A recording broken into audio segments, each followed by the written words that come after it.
So let's talk about your bass drum techniques. I mean, Yes. I normally play very simple-minded music, but of course, when I look at you, I would like to be challenged. So Okay. maybe show me something. Okay. Well, there are several different techniques. I focus on three main techniques. The first one is heel down playing. The second one is heel up playing in two ways. And the third one is ankle strokes. There's also swiveling technique, rocking foot technique, and the constant release technique, and the heel toe technique, and others. But those work only on certain pedals, either, or better on certain pedals than on others. They don't always work on all instruments, meaning like a crasher or a foot snare or whatever other instruments. So I use three techniques that work on any kind of pedal, in any situation, on any drum or instrument that's played by a pedal. Let's focus on the first one, which is heel down strokes. I already showed you some strength building exercises for the tibialis anterior. Check it out on the website. Very important to develop the shin muscle in order to play heel down strokes, but also heel up strokes and ankle strokes. And what I do, of course, heel down stroke is very simple. You plant your heels on the heel plate of the pedal, which means that your toes are pretty much exactly where the footboard ends, you know, if you have an average size foot. And you put a little bit of weight on the heels. Not pressing down, just a little bit of weight so you don't slide forward when you're playing. And then all you do is you tap down in a very relaxed manner. That's a heel down stroke. Let's try and play slow doubles. This way, right, left, right, left, left, right, left, right, left. And try to get used to playing little sticking patterns with your feet, not just always singles and alternating singles. Like double strokes, paradiddles, paradiddle-diddles, whatever patterns you can think of. Try to do those with your feet, practicing them heel down. Exactly, very good. Or let's try a paradiddle, right, left, right, left, right, left, right, left, right, left.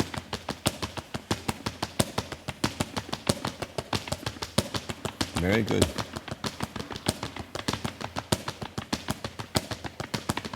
Very good. Or let's try maybe a five-stroke roll. Alternating. Alternating, yes. Very good.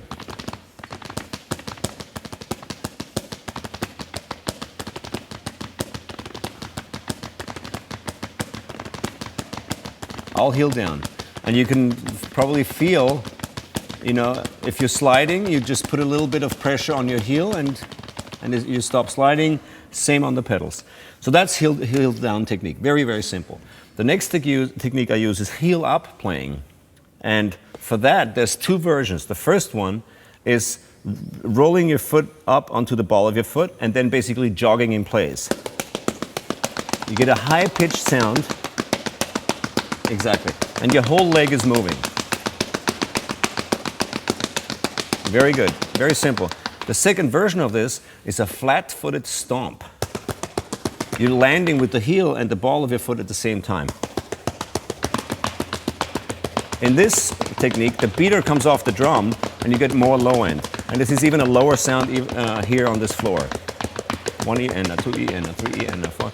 Now, try this exercise. Let's play 1 bar of flat-footed stomping and 1 bar on the ball of a foot, like this. 1, 2, 3, 4. 1, 2, 3, 4. You can hear it's a lower sound.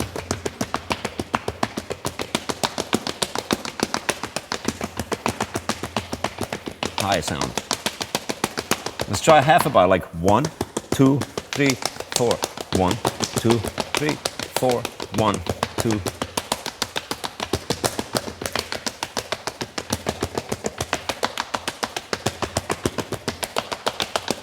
Now let's try 1 quarter note. 1, 2, 3, 4.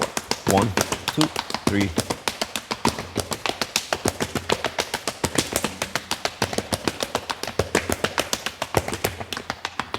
Very good. So that's heel up playing in two ways. It does affect the sound on the drum very much. There's other lessons here on the website where you can see the difference when I'm playing crescendos with the feet and I'm moving from flat-footed stomping to heel up on the ball of the foot. It drastically changes the sound on a bass drum. Now the third technique that I use is called ankle strokes. And for that, I want you to scoot back on your throne a little bit. So you sit and put one hand under your thigh, like so. Exactly. So that your foot basically hangs in the air and it's completely relaxed. Okay? And then just lift your foot up and tap.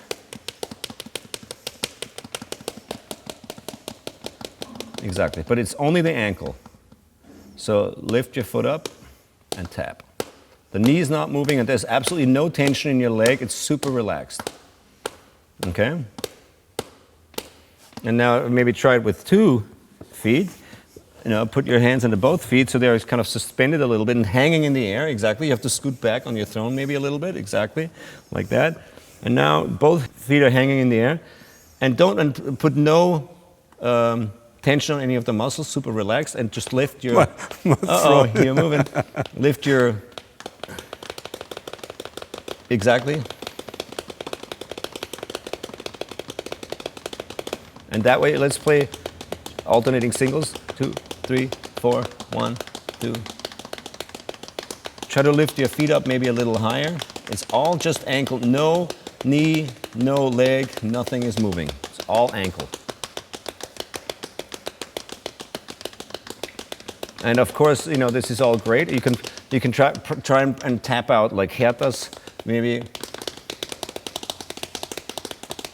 this way, 5-stroke rolls.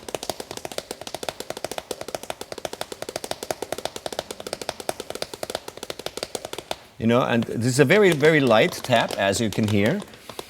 And of course, we need our hands to play the drums, so this is not an ideal position. I'm only showing you this because you want your legs to be completely suspended and your thighs to be completely relaxed. And this is a good way of showing it because your legs are hanging off the edge of the throne. But when we actually play the drums and we want to play ankle strokes, one of the most important things is the seat position. You can't sit at the edge of the throne like this because you have too much weight falling forward. You have to actually scoot back on your throne so your butt basically hangs off the backside of the throne a little bit, like this, okay? And then if you sit this way, you have support on your hamstring right here. And that's what you need. So you need the right throne for this. Don't get one of those motorcycle thrones or those bicycle seat-shaped thrones because they have a cutout exactly where you need it right here. These round thrones have support there, so you can scoot back on your throne and while you do this, you can sit upright and your legs are basically suspended in the air. And you can do this without falling forward or backwards off the throne. Okay? And my leg's not moving, it's completely still and immobile. All the movement comes only from the ankles. So this is an ankle stroke. That way you can play, you know, whatever you want up here. Your upper body is always completely balanced. And when you're behind the kit, you can move forward a little bit because then you have the support from the pedals and the spring. So, you know, you have to not sit all the way with your butt hanging off the other side of the throne. So those are the 3 techniques. Your center balance is here in the belly, or? Yes, absolutely. It's actually right on my butt, right on the spindle of the throne, basically. You know? Exactly. And you keep a straight spine, sit upright. Yeah, don't lean backwards too much. That's very bad because if you lean backwards, you have to flex your abs, not to fall backwards. So make sure that if you have to lean backwards, you're sitting too far in front of the throne. You have to move back. No, actually the other way. You have to move backwards on the throne. Plus, always make sure you're sitting a little too low, that your hip joint I was just about to say, must always be higher than your knee joint. Exactly. You need to sit higher, much better, exactly. Right. Perfect. And you want to slope down on your thigh, exactly like this. And your ankle should never be under your knee, it should always be a little forward. It should always be obtuse angles. So if this is my spine, imagine that. It's a slope down on my upper thigh and an obtuse angle to my lower thigh. Right. So not like this, not a right angle, you know, Never like this, never right angle like that. Always an obtuse angle like so. So straight, vertical, sloping down, obtuse angle, sloping forward. Because playing the kick drum is a downward motion, but it's also a forward motion, a kicking motion, So that's important. Now, let's try and combine these techniques to play some dynamic bass drum patterns, okay? Mm-hmm. First exercise I have for you is a very simple triplet exercise. I want you to stomp with your right foot in a quarter note fashion. 1, 2, 3, 4. And the left foot fills in 2 triplets, heel down. So this is a stomp, this is a heel down stroke, like this. 1, 2. Very good. That's great. Now, on the 4 of each bar, I want you to play 3 singles that are stomps, and then you land on the other foot and you repeat the pattern again. So the pattern goes right, right, right, right, left, right, left, right, right, left, right, right, left, right, right, left, right, left, right, left, right, left, left, right, left, left. Very good. And you can hear this is a dynamic foot pattern. Loud strokes, soft strokes, and a mixed sticking pattern. I'll play it a little faster, so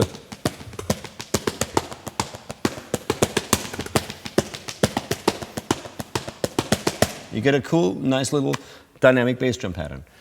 And this is what you do. In order to play dynamically, you combine exercises. For example, if I want to play a paradiddle, I'll play loud, soft, soft, soft, loud, right, left, left. Exactly. So I use a heel up stroke and heel down strokes in combination. Just like using wrists and fingers with the hands. And if you take this and speed it up,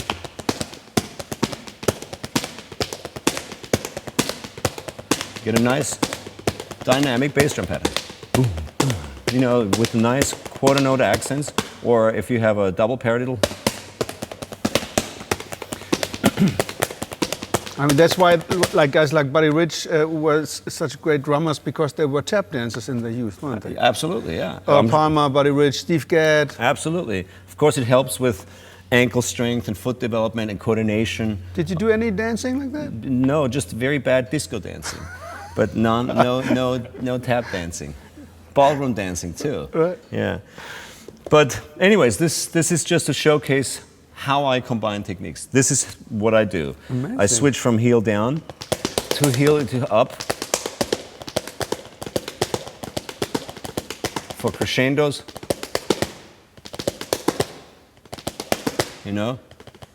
For soft playing, it's heel down.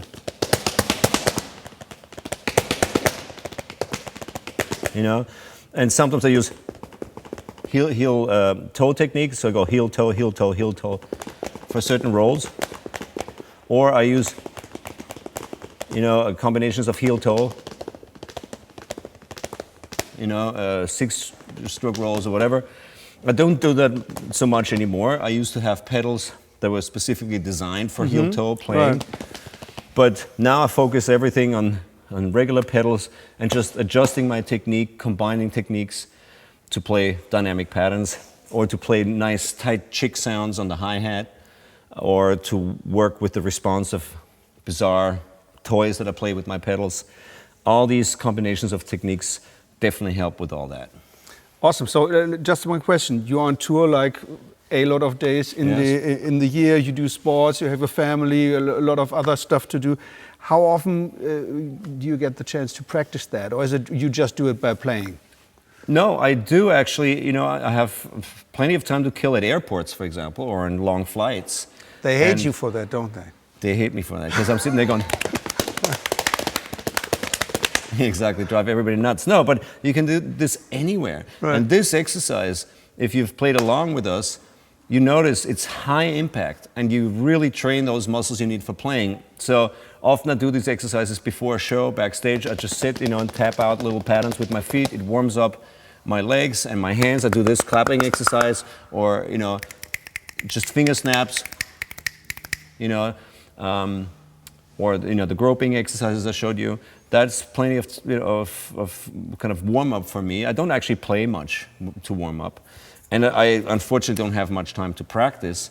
But I try to work these kind of exercises into my daily routines. Sometimes even in the gym, when I'm in the gym and I'm doing something, between exercises, I would just tap out some patterns just to keep the juices flowing and keep it kind of working and moving. That kind of helps me compensate for the lack of time I have behind the kit practicing and warming up.